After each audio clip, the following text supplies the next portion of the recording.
హే also సింపుల్‌గా chicken curry అనేది ఎలా చేసుకోవాలో ఈరోజు చూసేద్దాం.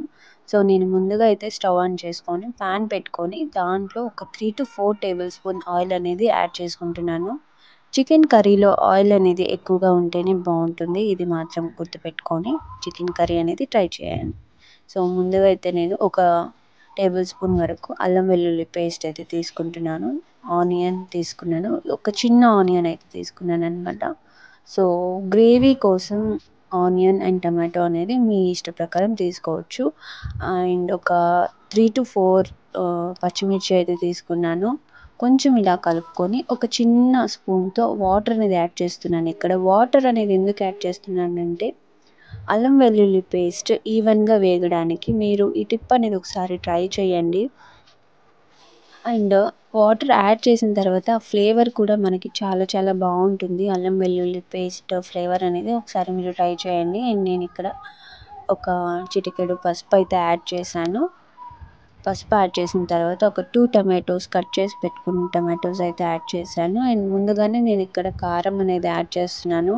సో, కారం అనేది మీ టేస్ట్ ప్రకారం తీసుకోండి. నేను ఇక్కడ ఒక 3 టేబుల్ స్పూన్ వరకు అయితే తీసుకున్నాను. చికెన్ కర్రీలో కారం అనేది ఎక్కువగా ఉంటేనే చాలా చాలా బావుంటుందనమాట. సో, ట్రై చేయండి. చికెన్ కర్రీలో కారం తక్కువ పడితే చికెన్ టేస్ట్ అనేది అంతగా బావుండదు. అండ్ ఇక్కడ నేను ఒక టేబుల్ స్పూన్ వరకు గరం మసాలా అయితే యాడ్ చేసుకున్నాను. అండ్ ఈ సైజ్ కప్‌లో నేను కర్డ్ అయితే యాడ్ చేసుకున్నాను అనమాట. సో, కర్డ్ యాడ్ చేసుకున్నప్పుడు మీరు లో ఫ్లేమ్‌లో పెట్టుకొని స్టిర్ చేసుకొని తర్వాత చికెన్ అనేది యాడ్ చేసుకోండి. సో, నేను ఇక్కడ సాల్ట్ వాటర్‌తో చికెన్ అనేది శుభ్రంగా కడిగి పెట్టుకున్నాను. దాన్ని నేను యాడ్ చేసుకున్నాను అనమాట. సో, ఇలా బాగా మిక్స్ చేసుకొని ఈ టైంలో కొంచెం కరివేపాకు యాడ్ చేస్తున్నాను. జస్ట్ ఫ్లేవర్ కోసం అనేసి. మీరు కావాలంటే పోపులో కూడా యాడ్ చేసుకోవచ్చు. సో, నాకు ఇలా యాడ్ చేయడం ఇష్టం అనమాట.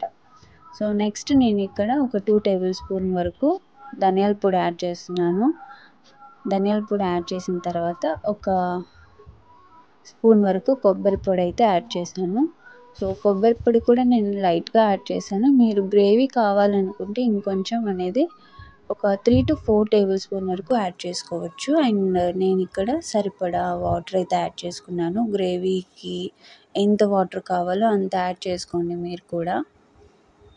సో, ఇలా మిక్స్ చేసుకొని ఒక 2-3 మినిట్స్ ఉడికించుకొని దాని తర్వాత కొత్తిమీరతో మనం సర్వ్ చేసుకోవచ్చు అనమాట. సో, కొత్తిమీర యాడ్ చేసుకొని జస్ట్ అలా ఒక 1 మినిట్ వరకు నేను మగ్గించుకున్నాను. అండ్ మీ చికెన్ కర్రీ అనేది రెడీ అయిపోయింది. Please subscribe my channel.